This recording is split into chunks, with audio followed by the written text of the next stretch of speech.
बच्चों आदाब।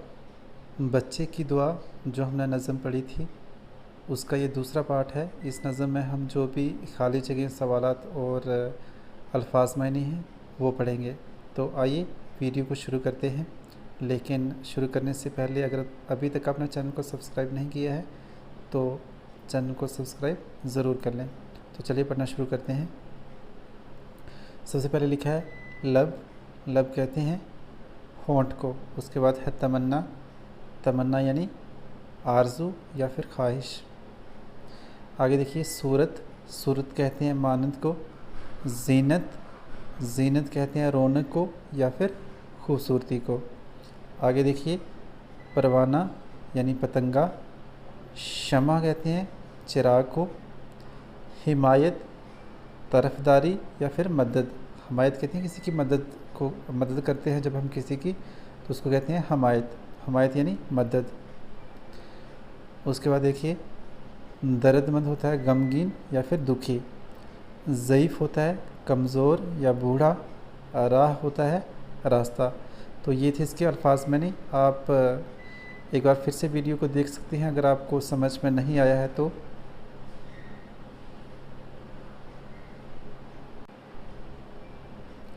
अब देखिए सवालत। सबसे पहला सवाल है शायर इस नज़म में किससे मुखातिब है। तो इसका जवाब होगा शायर इस नज़म में खुदा से मुखातिब है। तो पहले आप इतना सा लिखोगे शायर इस नज़म में, आगे आप लिखोगे खुदा, ऊपर एक नुक्ता, खुदा से, उसके बाद मुखातिब, मुखातिब है। तो ये होगा पहले सवाल का जवाब, शायर इस नज़म में खुदा से मुखातिब है। उसके बाद देखिए शायर दुनिया के लिए क्या चाहता है। तो इसका जवाब होगा शायर दुनिया के लिए, ये सवाल में से ही होगा। उसके बाद देखिए शायर दुनिया के लिए खुशहाली चाहता है। तो मैं यहाँ से शुरू करता हूँ। खुशहाली, ठीक है, ह आ लई हाली चाहता है, ठीक है। इस पर थोड़ा अच्छे से नहीं लिखा जा रहा है, आप जब नोटबुक के ऊपर लिखेंगे तो अच्छे से लिखा जाएगा।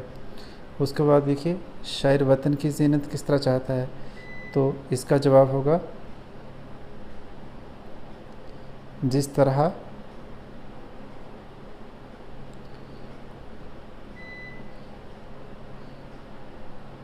फूल से चमन की, चमन की, जिस तरह फूल से चमन की ज़ीनत होती है। तो ये होगा इसका जवाब।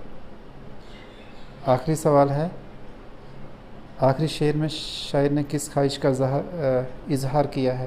तो इसका जवाब होगा, पहले आप यहीं से लिखेंगे सवाल में से आखिरी शेर में शायर ने, इसके बाद हम लिखेंगे आगे, यहाँ से आगे हम लिखेंगे इस नज़म में शायर ने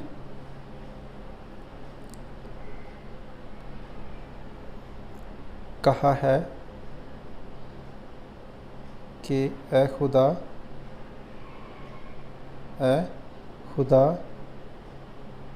मुझे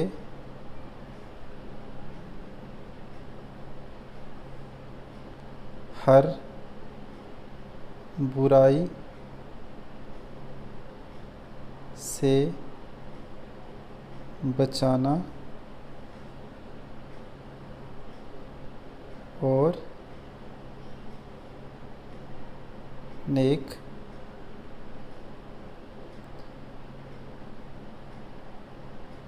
रास्ते पर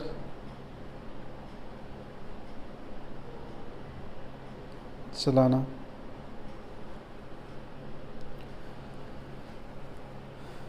तो ये थे इसके सवाल और उसके जवाब भी हमने पढ़ लिए। अगर आपको नहीं समझ में आया होगा तो आप वीडियो को पॉज कर सकते हैं और आराम से अपनी नोटबुक के ऊपर लिख सकते हैं।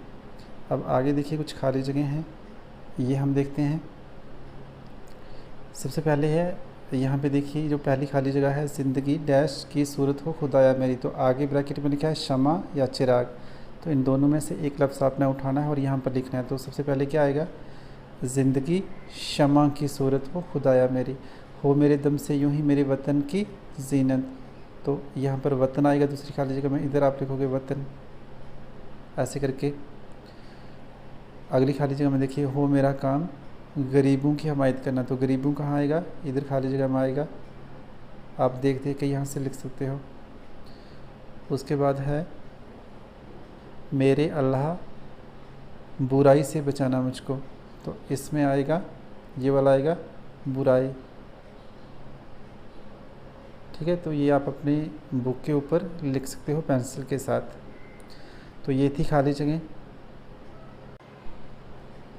उसके बाद कुछ जुमले हैं। जुमले मतलब आपको सेंटेंसेस बनाने हैं। सबसे पहले शमा है, फिर दुनिया है, फूल है, हमायत है, दर्दमंद है।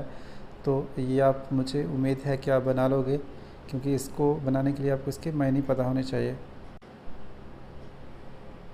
इसके बाद देखिए, यहाँ पर इनको आपको जोड़ के लिखना है। एक मिसाल उदाहरण आपको यहाँ पर बताया, दर्द जमा मंद इज इक्वल टू दर्दमंद।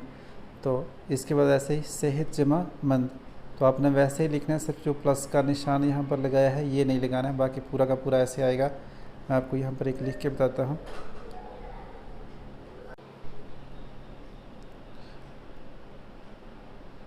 तो यहाँ पर आप देख सकते हैं, यहाँ पे होगा, सिर्फ प्लस का निशान आपको हटाना है, बाकी वैसे का वैसा लिख देना है, ऐसे सेहतमंद। समझ आ गई। उसके बाद ऐसे ही आपको लिखना है एहसानमंद, सिर्फ प्लस का निशान नहीं लगाना है, बाकी पूरा का पूरा ऐसे लिखना है एहसानमंद। तो यहाँ पर अच्छे से नहीं लिखा जा रहा है, आप नोटबुक के ऊपर अच्छे से लिख लोगे। उसके बाद देखिए हाजतमंद, तो हाजतमंद ऐसे, सिर्फ प्लस का निशान नहीं लगाना, बाकी आपको वैसे का वैसा ही लिखना है दौलतमंद। और लास्ट में है फ़िक्रमंद,